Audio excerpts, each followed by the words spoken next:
Je vous remercie, Monsieur le Président, honorable assesseur, de me donner la parole pour présenter mes plaidoiries dans cette affaire rocambolesque du 28 septembre. Monsieur le Président, il y a quelques années, quand on parlait du 28 septembre, à la radio, dans les conférences, dans les colloques, dans le plaidoyer international, notamment avec Mme Asma Diallo, à la CPI, à Paris, à Bruxelles, partout, la plupart de nos compatriotes nous disaient « Vous perdez votre temps. Cette affaire ne sera jamais jugée en Guinée. » Et d'autres nous rappelaient, d'ailleurs à juste titre, il n'y a pas que le 28 septembre au cours duquel des crimes crapuleux ont été commis, Monsieur le Président. Et ils avaient raison. Il y a que l'histoire sociopolitique de notre pays est jalonnée par plusieurs crimes. Les crimes d'État ont été commis depuis l'avènement de notre pays à l'indépendance, depuis 1958. Il y a le Cambaro, Monsieur le Président, où Amnesty International parle de 50 000 morts. Il y a la répression de 1985. Il y a les répressions de janvier-février 2007. Il y a tout récemment, Monsieur le Président, honorable assesseur, plusieurs autres cas de violation massive des droits de l'homme. L'argument principal qui était développé par ceux qui pensaient que le procès-là n'aura jamais lieu, c'est que nous sommes en Guinée, le pays de l'impunité, le pays de la protection des personnes qui commettent des crimes. Monsieur le Président, l'illustration la plus parfaite, c'est que le colonel Thieboro, le colonel Claude Pivy ont été maintenus à leur fonction jusqu'à l'avènement du 5 septembre 2021. Pendant 13 ans, les victimes ont été narguées par ces deux colonels avec des cortèges. Ils faisaient ce qu'ils voulaient, Monsieur le Président. Et c'est vrai, quand une victime voit son présumé bourreau exercer des hautes fonctions au sein de l'administration politique et militaire, la victime a peur, Monsieur le Président, et ne croit pas à la justice. Donc, Monsieur le Président, cet argument qui consistait à dire que le procès n'allait jamais avoir lieu était plausible. Les gens pouvaient y croire. Mais, Monsieur le Président, c'était quand même le 28 septembre est singulier. Non pas parce qu'il y a eu plus de morts, il y a eu plus de disparus, mais parce qu'il y a eu des viols à ciel ouvert. Le mode opératoire, cette fois-ci, avait évolué. On a violé des femmes à ciel ouvert. Donc, la communauté internationale, les ONG de défense des droits de l'homme, tout le monde s'est impliqué. La condamnation internationale. Donc, l'affaire du 28 septembre était devenue une affaire nationale, une affaire planétaire, de sorte qu'on ne pouvait pas empêcher la tenue de ce procès. Donc, pendant 13 ans, les gens ont travaillé. Et l'immense majorité des victimes a cru. Parce qu'il fallait faire une rupture avec l'histoire.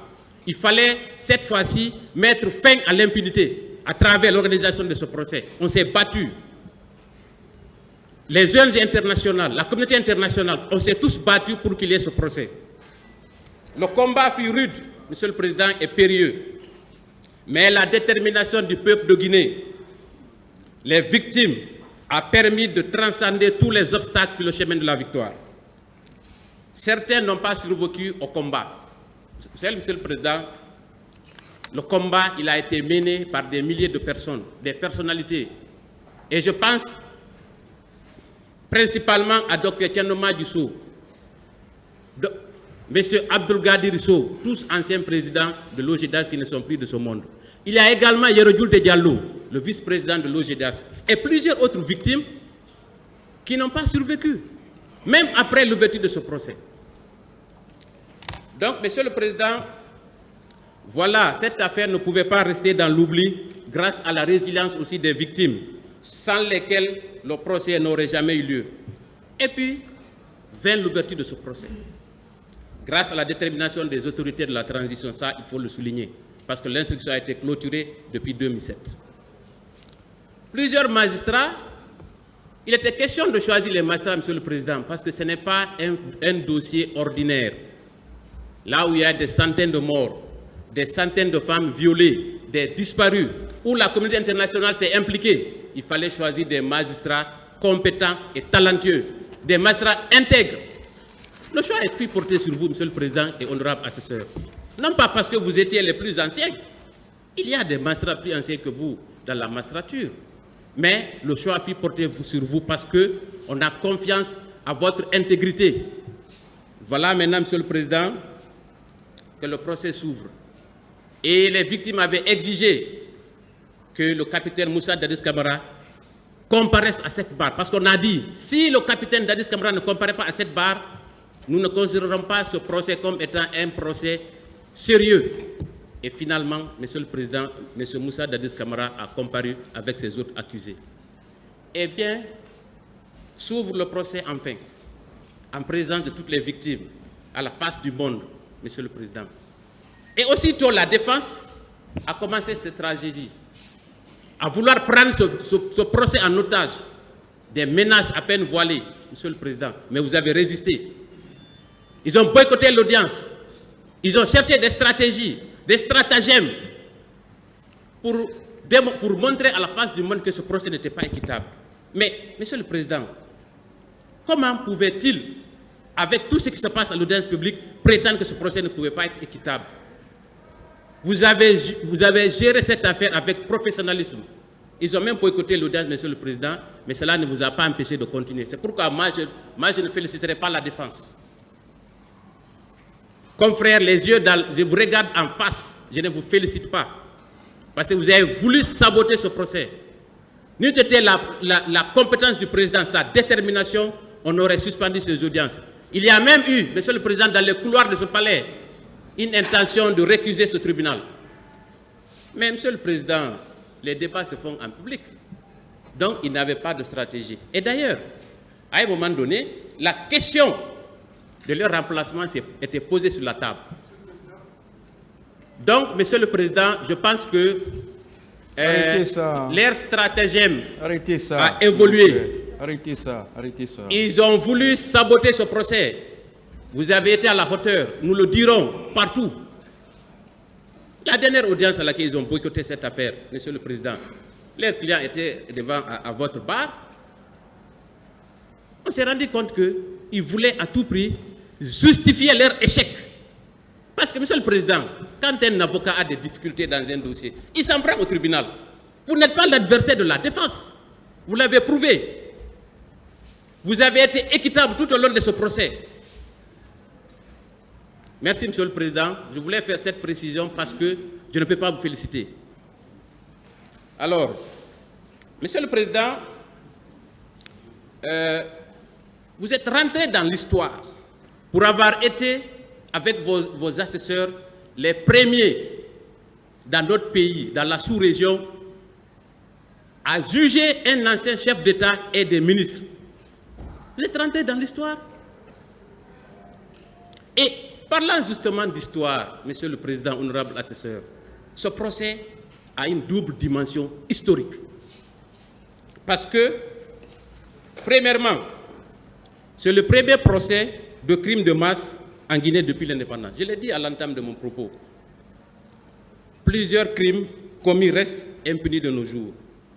C'est pourquoi je vais parler un peu du Camp-Boiro, brièvement. 50 000 Guinéens ont été assassinés dans les jours du Camp-Boiro, selon Amnesty International. En 1984, à la faveur de la prise du pouvoir par l'armée, on avait eu l'opportunité de rechercher et de punir tout ce qui était mêlé à ces assassinats politiques pour mettre fin, et cela définitivement, à l'impunité. Mais la nouvelle junte, qu'est-ce qu'elle a fait? Elle est restée dans la complaisance. Il y a même une commission qui avait été créée, une émission spéciale a été créée à la radio nationale pour permettre aux gens de libérer la parole, de venir s'expliquer. Il n'y a pas eu de poursuite. Voilà qu'en 1985, un coup d'État manqué endeuille la Guinée et les auteurs présumés de ce coup d'État manqué ont été aussi assassinés. Ils n'ont pas été jugés. Donc le cycle infernal de la violence continue, Monsieur le Président. Voilà qu'en 1985, la répression s'abat sur ceux qui auraient tenté de faire ce coup d'État. Là également, il n'y a pas de procès. Et bien, le régime lance un compte. à la faveur de la démocratie. Bon, à la faveur de la démocratie. Maître, s'il vous plaît, il va falloir que je vous interrompe. On ne va pas trop rentrer ces trucs, je ne pense pas que ça soit trop nécessaire pour ce procès-là. Je vous ai laissé tout simplement ébaucher, voilà, mais je ne vous laisse pas rentrer dans tous ces détails-là, s'il vous plaît. Je vous remercie, Monsieur le Président. Je ne suis pas en train de faire le procès d'un régime. Je suis juste en train de retracer l'histoire sanglante de notre pays pour aboutir au 28 septembre. Bon, Parce que, si, Monsieur vous le Président, si vous pouvez vous arrêter là, c'est bon. D'accord. S'il Donc, vous Monsieur le plaît. Président, les crimes de notre passé n'ont pas été élucidés. Raison pour laquelle, Monsieur le Président, il y a que, puisque ces crimes n'ont pas été élucidés, voilà le 28 septembre. Ça, c'était la première dimension historique. La deuxième dimension historique, c'est que ce procès est organisé en Guinée, comme je l'ai dit tantôt, jugé par des Guinéens. C'est une grande fierté pour d'autres pays. À travers cet exemple, on a démontré qu'il existe une alternative à la justice internationale, notamment à la CPI. Parce qu'à un moment donné, Monsieur le Président, tout le monde voulait que ce procès-là ait lieu à la CPI. Parce que les gens n'avaient plus confiance à la justice guinéenne. Mais Monsieur le Président, l'autre intérêt de juger cette affaire en Guinée, c'est quoi? C'est l'expression de notre souveraineté nationale. La justice est un pouvoir régalien de notre pays. Donc, laisser cette affaire se faire juger à la CPI, c'était comme si nous perdions notre âme. Raison pour laquelle ce procès, son organisation en Guinée est un acquis démocratique. Ensuite, Monsieur le Président, la présence massive, un autre intérêt, c'est la présence massive des victimes dans cette salle d'audience. Tout au long des débats, les victimes ont répondu massivement à l'appel à chaque fois qu'il y avait une audience dans cette affaire. Ensuite, il y a eu la possibilité que 105 victimes soient auditionnées à la barre de votre tribunal. Si cette affaire avait été jugée à la CPI, cela aurait été impossible parce qu'il faut les formalités de visa, etc., Monsieur le Président. Ensuite, Monsieur le Président, puisque j'ai fini mon propos liminaire, je voudrais vous soumettre le plan de ma plaidoirie. D'abord, je parlerai des faits et de la procédure.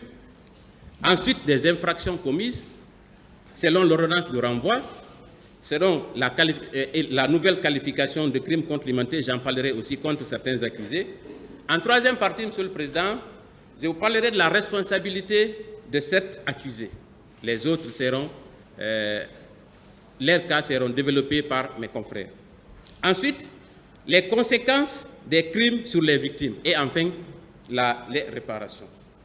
Parlant des faits, Monsieur le Président, il est indispensable de retracer le contexte qui a prévalu au 28 septembre. Parce que c'est important d'en parler. Le 28 septembre n'est pas un cas isolé. Il a été précédé par des événements qui ont conduit inexorablement à la commission de ces infractions au stade. Il faut qu'on en parle. D'abord, il y a le coup d'État militaire. Le 22 décembre, je ne vais pas m'étendre beaucoup, c'est le décès du président Lansana Conté.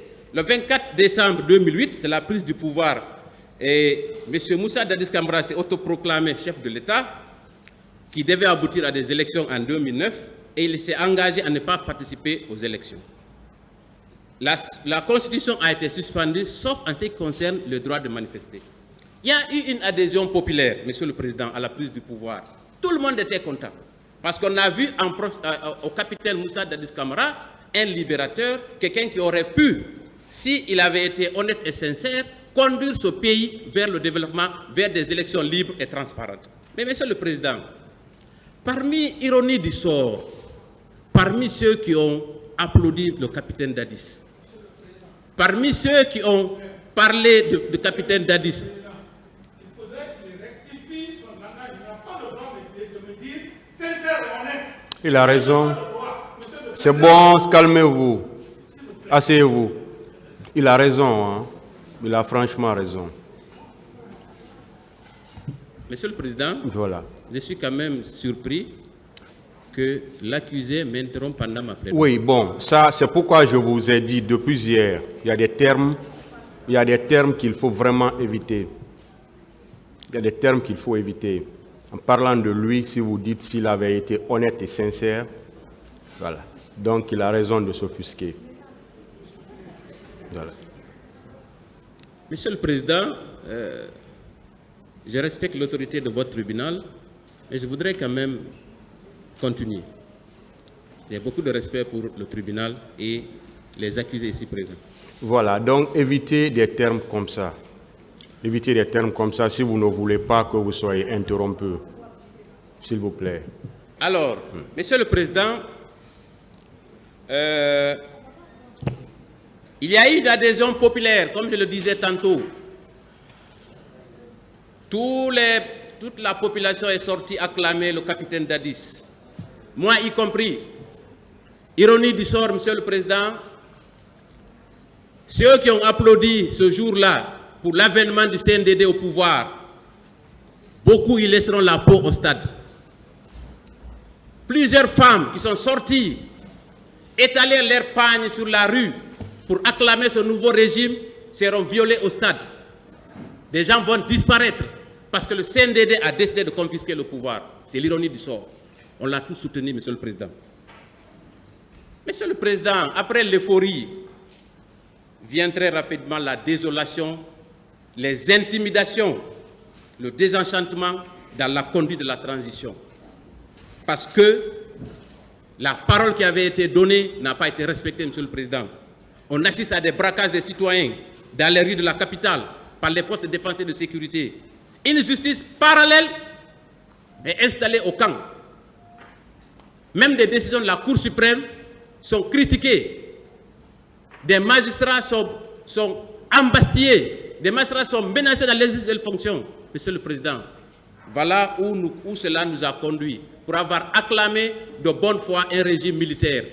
Monsieur le Président, après le coup d'État militaire, il y a les velléités de confiscation. Ces velléités ont commencé le lendemain de la prise du pouvoir par le CNDD, parce que c'était un plan qui avait été suffisamment orchestré par ses membres.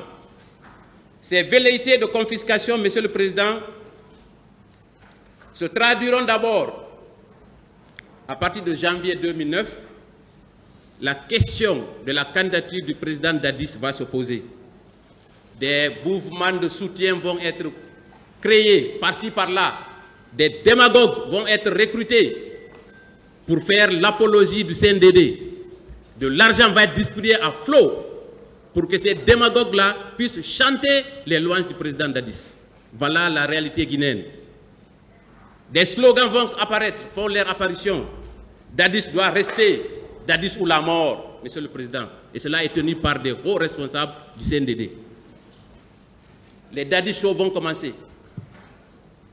Devant notre petit écran, naïvement, on acclamait, pendant que des citoyens, des responsables politiques, pendant que des cadres de ce pays sont en train d'être insultés, ils sont en train d'être humiliés à la télévision, Monsieur le Président. Pour renforcer son pouvoir, un recrutement va être ordonné. À Kalea, ça j'en parlerai. À Kalea, Monsieur le Président, des hommes d'affaires sont enlevés. 8000 hommes sont en passe d'être recrutés et formés au camp d'entraînement de Kalea. Monsieur le Président, pour boucler la boucle, en mars 2009, un carnaval géant, un meeting géant au stade du 28 septembre pour soutenir le président Dadis. Toutes les forces de sécurité sont venues encadrer les manifestants, parce que cette fois-ci, c'était les bons manifestants. Puisqu'ils manifestaient pour le pouvoir, ils sont des bons manifestants, Monsieur le Président. Mais face à cette situation, puisque le peuple de Guinée est un peuple vaillant, il a commencé à s'organiser. Les partis politiques, la société civile, tout le monde s'est mobilisé pour faire barrage et échec au CNDD, Monsieur le Président. Voilà le contexte qui prévalait avant le jour fatidique. Voilà, Monsieur le Président, le contexte de l'époque. Un appel à manifester pour aller plus vite, à manifester, a été lancé. La Constitution, bien que suspendue, Monsieur le Président, celui-ci, à l'exception du titre H, celui-ci mentionne les libertés et droits fondamentaux des citoyens, en particulier la liberté d'expression et d'opinion. Cette partie de la Constitution n'étant pas suspendue, les forces vives se sont réunies et ont décidé d'organiser une manifestation. Puisque dans la loi, c'était une procédure déclarative. Une déclaration a été faite à la commune. Mais quelle a été la réponse du maire de la commune de Dixine où devait se tenir le meeting? C'est un refus sous prétexte que le stade ne relève pas de sa juridiction. Et c'est au tour du ministre des Sports de dire que le stade sera fermé parce qu'il y a un match officiel de la Guinée. Le MATD prend un arrêté interdisant toute marche. Le gouvernement, en désespoir de cause et de mauvaise foi, déclare le 28 septembre férié.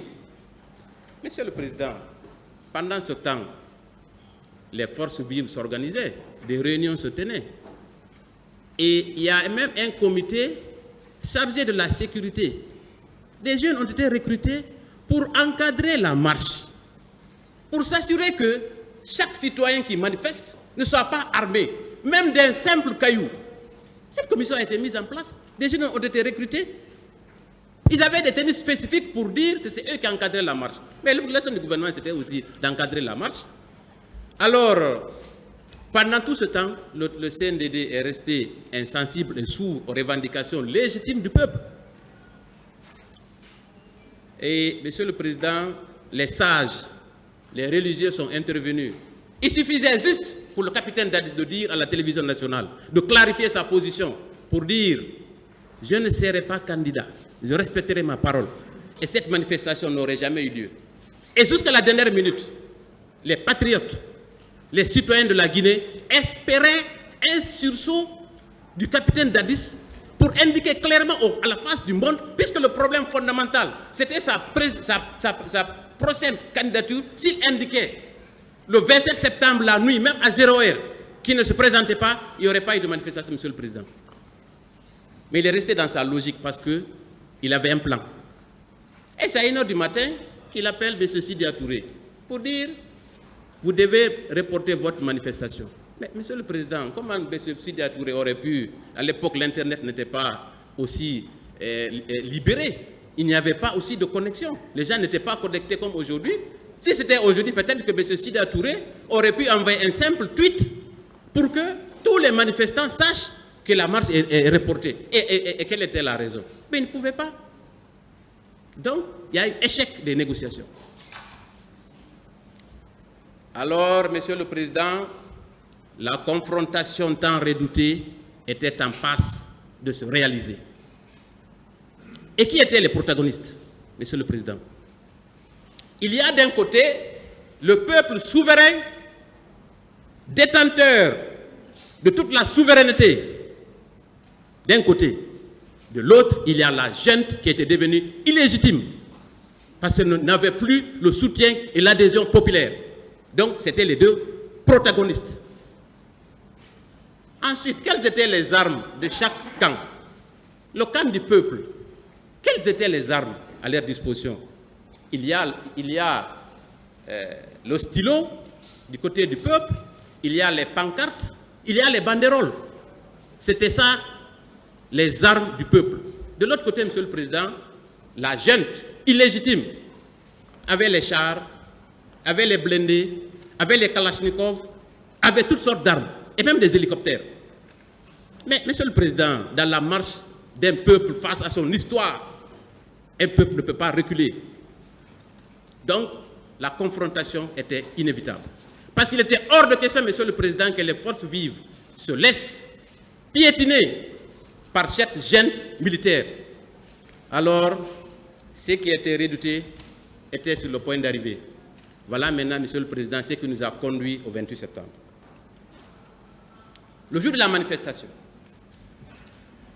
D'abord, avant la manifestation, Monsieur le Président, des milliers d'hommes, gendarmes et policiers ont été mobilisés. Ce qui est tout à fait normal, parce qu'il fallait maintenir l'ordre. Mais dans quel sens? Quel est le sens du maintien d'ordre? Est-ce que c'est la répression? Non. C'était la seule chose que ces forces devaient faire, c'était l'encadrement. Monsieur le Président, des milliers d'hommes. Le général est venu ici expliquer les modes, les réunions qui se sont tenues, justement dans le cadre de ce maintien d'ordre. Monsieur le Président, à 5 h du matin déjà, il y avait plusieurs barrages qui avaient été érigés, des dispositifs qui avaient été érigés. Mais dès 6 heures, les incidents ont commencé.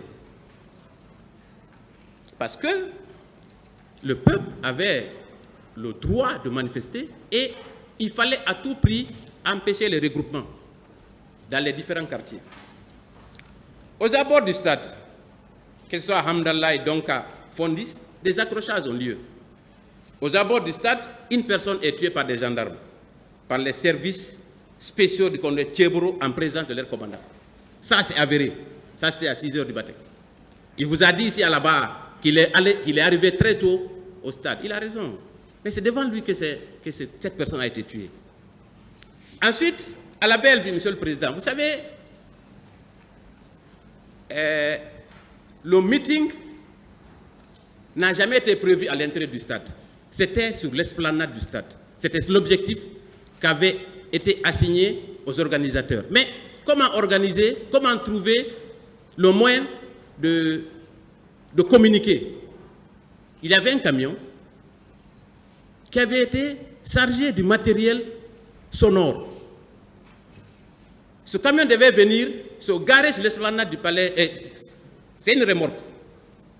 Cette remorque devait stationner à l'entrée du stade pour permettre aux leaders, une fois arrivés sur les lieux, de s'adresser à leurs militants. Mais qu'est-ce que les gendarmes, les services spéciaux ont fait? Ils ont saccagé ce camion. Ils ont détruit le matériel sonore. Voilà pourquoi, comme je le développerai plus tard, voilà les prémices du guet-apens qui a été organisé. Parce qu'il fallait empêcher que ces instruments sonores-là ne soient conduits au stade. Parce qu'il fallait absolument tout faire pour que les manifestants rentrent dans le stade. Parce qu'il est plus facile de les abattre. Parce que l'étau, resserrer l'étau, c'était plus facile quand ils sont dans un endroit clos. J'y reviendrai, Monsieur le Président. Alors, il y a l'attaque du commissariat de Bellevue qui servira plus tard de prétexte pour le président Dadis pour justifier que les manifestants se sont entretués. J'y reviendrai. Mais, Monsieur le Président, c'est une foule immense. C'est des milliers de personnes qui sont descendues dans la rue. Donc, à chaque carrefour, les dispositifs sont déboulonnés, un à un. 2 personnes encore sont tuées à la Bellevue par les services du colonel Tchéboro. L'omniprésence du colonel Tchéboro, Monsieur le Président, des menaces de toutes sortes. J'y reviendrai aussi. Monsieur le Président, Monsieur Tchéboro a tenté par tous les moyens pour dissuader les leaders, pour empêcher les regroupements. Il est passé par tous les moyens, mais il a échoué. Parce que la cause était tellement importante qu'il était hors de question qu'elle soit abandonnée. La foule était immense. Et qu'est-ce que le colonel Tchéboro fait? Puisqu'il était déjà au courant du plan qui avait été orchestré plusieurs jours, il a ordonné l'ouverture du stade. Voilà comment les manifestants se sont retrouvés au stade. D'abord, on détruit le matériel sonore et ensuite, puisqu'ils sont nombreux sur l'esplanade du stade, il fallait tout faire pour qu'ils rentrent dans le stade. Ils rentrent dans le stade, Monsieur le Président. Arrivé à l'intérieur du stade, cela a été considéré comme une victoire. Et c'était une victoire. Parce que sur le chemin qui a mené au stade, plusieurs personnes sont tombées. Mais il ne fallait pas s'arrêter. Parce que la marche du peuple ne peut pas s'arrêter parce que une ou 2 personnes sont tombées. C'est sur le champ d'honneur. Cette foule est rentrée au stade. Les chants, les danses se mêlaient aux prières. Les gens priaient sur la pelouse, Monsieur le Président, honorable assesseur. C'est alors que l'attaque a commencé. Et là, il est important de situer le stade. Le stade, Monsieur le Président, il y a d'abord la rentrée principale, il y a l'enceinte du stade, qui est vaste. Ensuite, il y a le stade annexe. Il y a les vestiaires. Il y a maintenant le grand stade où il y a la pelouse. Parce que c'est important de le dire. Il y a une grande cour, le terrain de basket, une annexe. Il y a 2 entrées principales. Une entrée sur chaque tribune, plusieurs portes qui mènent au gradin. Et des accès qui mènent sur le pont de Médina. C'est important de camper ça. Quand je reviendrai sur la dynamique de l'attaque, vous comprendrez, Monsieur le Président, honorable assesseur. Et pour mener cette attaque, une synchronisation extraordinaire a été mise en place. Elle est scientifique, Monsieur le Président, parce qu'il fallait faire le maximum de victimes. En quoi consistait cette synchronisation? D'abord, la police, la CMS et les gendarmes ont lancé des gaz à l'intérieur du stade, où il y a au moins 50 000 personnes. Ensuite, c'est l'entrée des bérets rouges. Puisque dès lors qu'on a lancé les gaz lacrymogènes, il y avait la panique. Les gens couraient par-ci, par-là. D'abord, ils avaient pensé que c'était la blague. Ensuite, ils se sont rendus compte que c'était une réalité. Il y a eu une forte bousculade. Mais avant cette lancée, et simultanément d'ailleurs, des gens qui avaient été infiltrés ont barricadé les portes. Toutes les usines ont été fermées, à l'exception de quelques-unes qui serviront plus tard de fenêtres de tir. Monsieur le Président, la grande sortie, quand il y a eu ces gaz lacrymogènes, Monsieur le Président, tout le monde s'est rué vers la porte principale parce qu'il fallait sortir à tout prix. Les gens se sont bousculés. Vous avez écouté une partie civile ici, elle vous a dit, on est venu se serrer à la porte, personne ne pouvait respirer. J'ai senti mes côtes se briser. Les gens sont tombés les uns sur les autres. Puisque cela ne marchait pas, Monsieur le Président, ils ont commencé à chercher un à un les issues. Mais Monsieur le Président, c'était fatal. C'est là que les bérets rouges rentrent en cercle, comme dans un combat. Et ont commencé à vider leurs chargeurs. Des PMK. Ils ont commencé à charger à vider leurs chargeurs sur les manifestants de façon horizontale. Vous avez entendu, on a suivi la vidéo ici.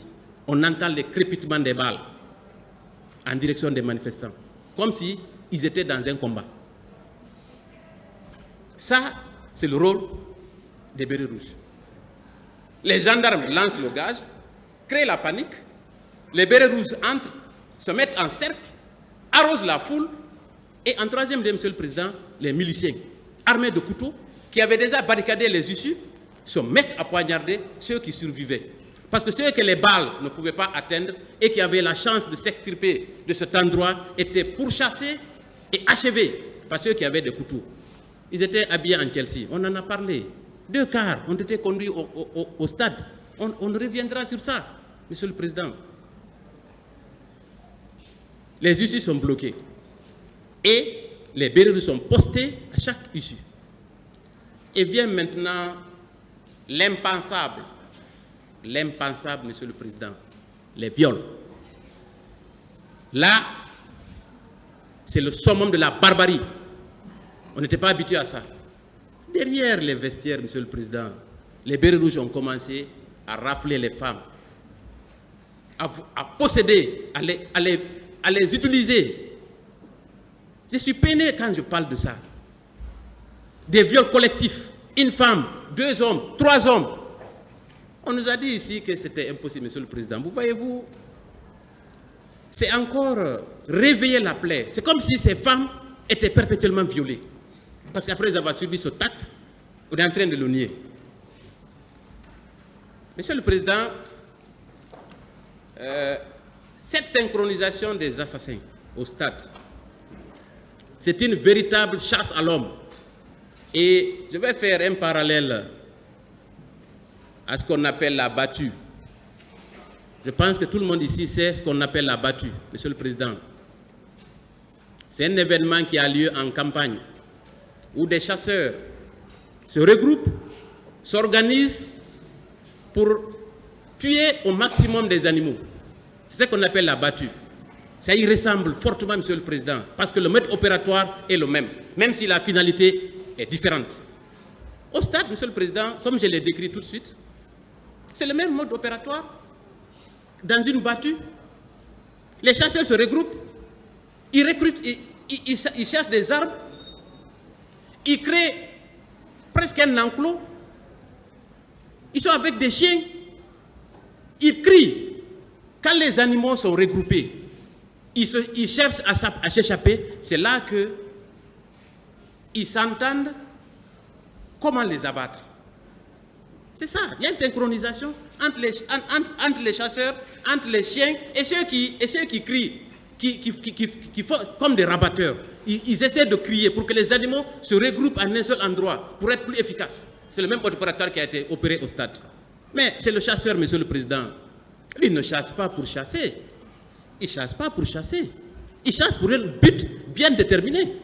Il chasse parce qu'il a besoin de la viande. Il a besoin que sa famille se nourrisse. Mais au stade du 28 septembre, monsieur le président, ils ont tué pour tuer. Qu'est-ce qu'ils allaient faire de ces corps? Le chasseur, quand il tue, il prend la viande, il envoie chez lui. Qu'est-ce qu'ils ont fait des corps, monsieur le président? Ils ont jeté, parce qu'ils ne pouvaient pas les consommer. Si ces assassins avaient la possibilité de consommer la chair humaine, ils l'auraient fait. Certains corps ont servi de rite satanique. Joly l'a dit ici, monsieur le président, c'est affreux.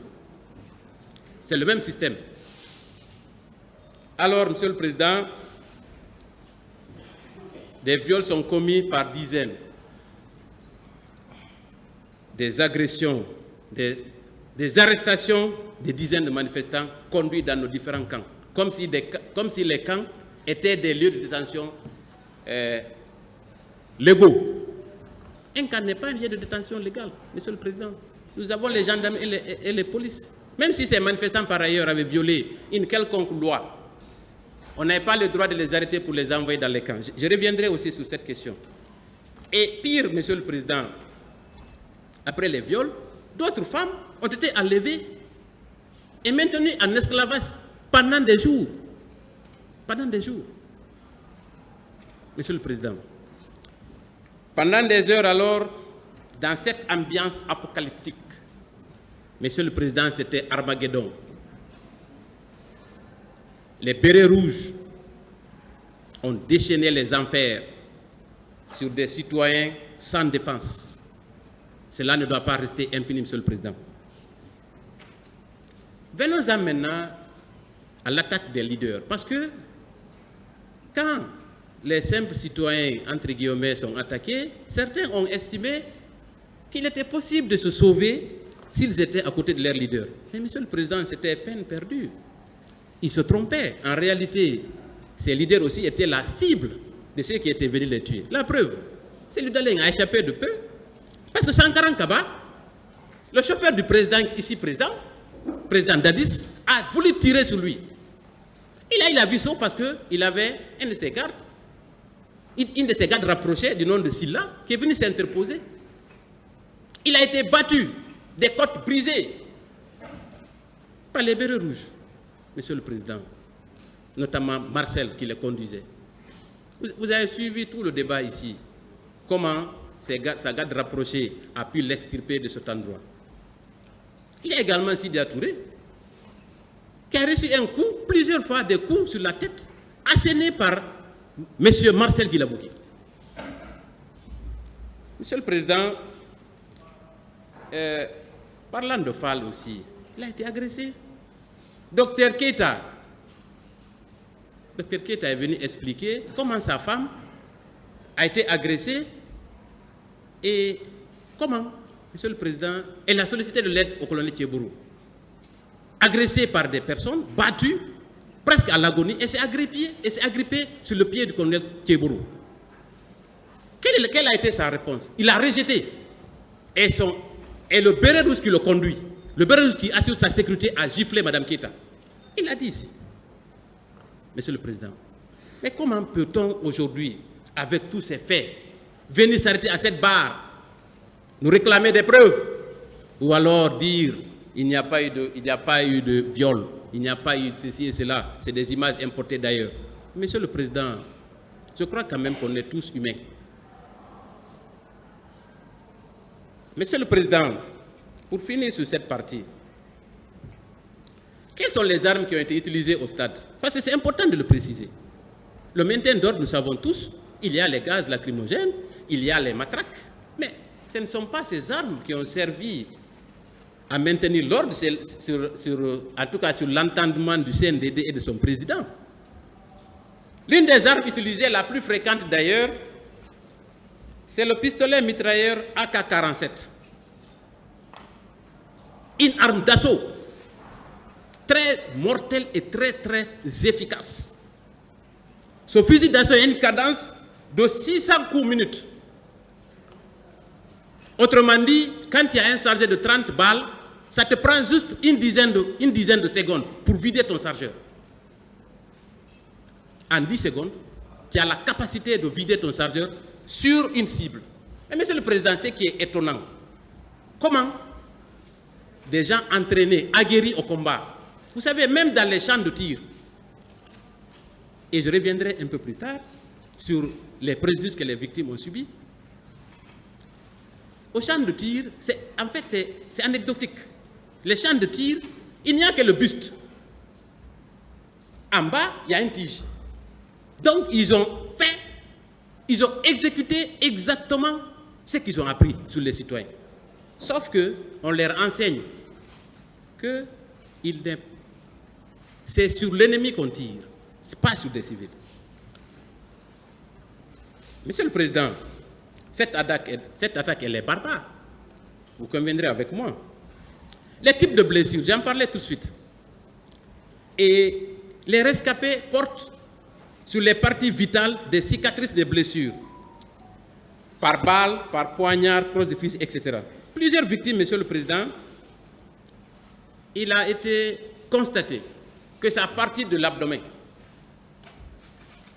que les tirs sont concentrés. Sur le torse, dans le dos, sur la tête, sur le cou, dans le cou. Donc, c'est de ne donner aucune chance aux victimes. Parce que, Monsieur le Président, ce sont les parties vitales. Si les parties vitales sont atteintes, c'est la mort. Donc, Monsieur le Président, la préméditation ne fait l'objet d'aucun doute. Autrement, d'abord, on aurait utilisé les matraques, ou alors on aurait peut-être, au pire des cas, je dis, tiré sur les pieds. Mais non, c'est sur le torse, sur la tête. Il y a eu des exécutions sommaires, Monsieur le Président, au cours de cet événement. Il y a eu, à l'entrée du stade, comme je l'ai dit, à l'extérieur du stade, ce qui est étonnant. Plusieurs jours après les événements, mais les exactions continuaient en haute banlieue. Les tortures dans les différents camps. Monsieur le Président, voici en résumé les faits. Mais le Premier ministre François Hussein Fall a dit une chose intéressante ici. Il dit que chaque victime a son 28 septembre. Et c'est vrai, chaque victime a son 28 septembre. Ce que moi j'ai relaté ici, cela ne concerne que les personnes qui m'ont parlé, les personnes que j'ai écoutées, que j'ai assistées. Mais celles qui n'ont jamais parlé, il y a des milliers de récits dans cette affaire. Donc chaque cas est singulier, Monsieur le Président. Voilà les faits. Et quelle a été la réaction du gouvernement face à cette situation? Nous savons tous que c'est une tragédie. Mais ce n'était pas une tragédie pour le gouvernement. Vous verrez tout de suite, Monsieur le Président. Honorable assesseur. La première démarche a consisté à justifier les massacres. Chose étonnante. Pour un gouvernement qui se dit pour le peuple. Voilà que des accusations sont portées sur les manifestants. Je l'avais dit. Le président Dadis, dans une interview, prétend que ce sont les armes qui ont été soustraites à la Bellevue qui ont servi aux tueries du stade. Monsieur le Président, le commandant Toumba est passé à la barre. Il y a le commissaire spécial de l'époque par intérim qui a indiqué que à la radio et à la télévision, plus tard, et même dans son rapport, il a indiqué que toutes ces armes qui étaient là-bas ont été brûlées et que d'ailleurs, ce sont les infiltrés qui avaient attaqué le commissariat. La deuxième mesure majeure, c'est quoi? Qu'est-ce que le gouvernement a entrepris? C'était d'effacer les preuves, la scène du crime. Puisque toute cette affaire s'était produite dans un enclos, parce qu'il faut le dire, c'est un enclos. La deuxième mesure, c'était de venir effacer toutes les preuves qui reliaient les forces de défense et de sécurité aux victimes. Parce qu'il y avait des chaussures, il y avait des impacts de balles, il y avait toutes sortes d'indices sur les lieux. Ils ont détruit tous les indices. Le ministre des Sports, sans justification, est venu peindre les lieux. Cela participe à la dissimulation des preuves. Ensuite, il y a les vagues de représailles. Et dans les centres hospitaliers, j'y reviendrai aussi. Les représailles exercées dans certains quartiers de Conakry, je ne vais pas m'étendre, puisque j'en parlerai plus tard. À Hamdallah Bambeto Koza, chez Sidia Touré, chez les leaders politiques. Prise de contrôle des morgues, je reviendrai aussi. Voilà, Monsieur le Président, de façon plus simple, les faits et la réaction du gouvernement. Maintenant, à la survenance de ces faits, la condamnation internationale était unanime. Tout le monde a condamné, de sorte que cette affaire ne pouvait pas se passer sous l'ombre. Voilà qu'une procédure est engagée. La première démarche internationale a consisté à l'ouverture d'un examen préliminaire par le bureau du procureur de la CPI. Je ne vais pas aller dans les détails, c'est important, mais ce n'est pas capital. Le 28 octobre 2009, institution d'une commission internationale pour faire la lumière sur les événements du 28 septembre. Donc, une commission a été créée pour justement venir recueillir les témoignages des personnes, les victimes, les ONG et toutes les personnes participantes afin de tirer une conclusion. Ce rapport, il est disponible. Il a servi d'ailleurs de... c'est un des éléments sur lesquels le procureur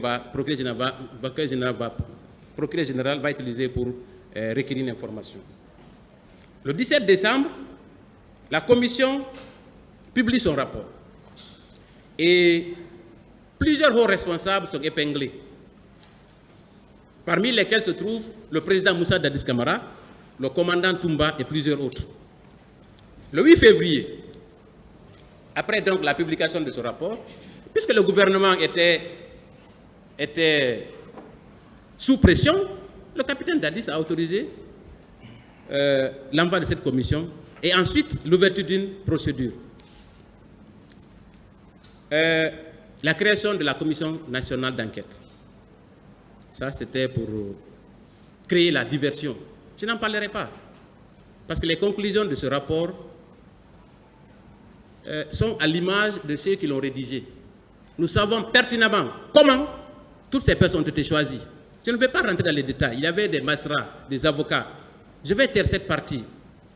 Je ne veux pas que le président me rappelle à l'ordre.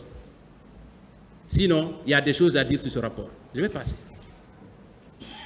Le 8 février 2010, alors, maintenant, le procureur général de la Cour d'appel prend un réquisitoire introductif pour justement faire la lumière sur ces faits. Monsieur le Président, en mai 2010, donc si on comprend bien, si on fait,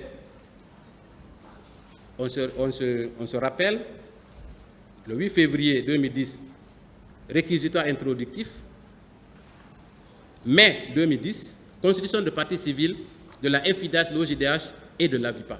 Parce qu'entre-temps, l'association des victimes a été créée pour justement représenter ces victimes devant ce procès. Monsieur le Président, vous me permettrez de faire un petit rappel en ce qui concerne le rôle de ces ONG. Parce que voyez-vous, pendant plus d'une décennie, il a été colporté partout que ce sont ces ONG qui ont empêché l'inculpation du général Sekouba Konaté. C'est abject.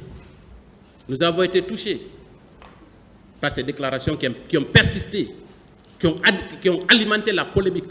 C'est pourquoi je vais en parler dans un petit résumé. Alors, c'est la Constitution. Ces ONG, quel est le rôle que ces ONG ont joué? D'abord, il y a le plaidoyer international. Ensuite, il y a la constitution d'un pool d'avocats guinéens et internationaux pour l'accompagnement judiciaire. Grâce à ces ONG, 450 victimes ont eu droit à l'assistance d'un avocat. Monsieur le Président, c'est quelque chose de concret. Ensuite, plusieurs démarches ont été menées justement pour que ces auditions-là se fassent dans la sérénité. Parce qu'au début, Monsieur le Président, honorable assesseur, ces auditions se faisaient à côté de l'état-major de la gendarmerie. Et les victimes, pour venir se faire auditionner, étaient obligées de se déguiser. Donc, c'était un frein au passage des victimes. Donc, son plaidoyer a permis que, au lieu que ce soit à l'état-major général des armées et de la gendarmerie, que les juges d'instruction trouvent leurs sièges ici. Ça, c'est l'actif aussi des ONG. Monsieur le Président, il y a eu la rédaction de plusieurs demandes d'actes. Pourquoi je reviens sur ça? Parce que c'est important de dire, d'abord, que ce n'est pas aux partis civils de poursuivre ou de faire inculper. C'est important. Et que ces ONG n'ont aucun intérêt à ce que le général Sekouba Konaté ne soit pas inculpé, ni d'ailleurs une quelconque autre personne. La preuve en est que dans le dossier, il est versé plus de 5 actes d'appel, demandes d'actes, dans lesquels on sollicite explicitement que le général Sekouba soit inculpé, que tous les responsables du CNDD, y compris les civils, soient inculpés. Tous les ministres, nous l'avons réitéré à plusieurs reprises, ça n'a pas été entendu, ce n'était pas à nous de le faire. Je referme cette parenthèse parce que c'était important que je le dise. Monsieur le Président,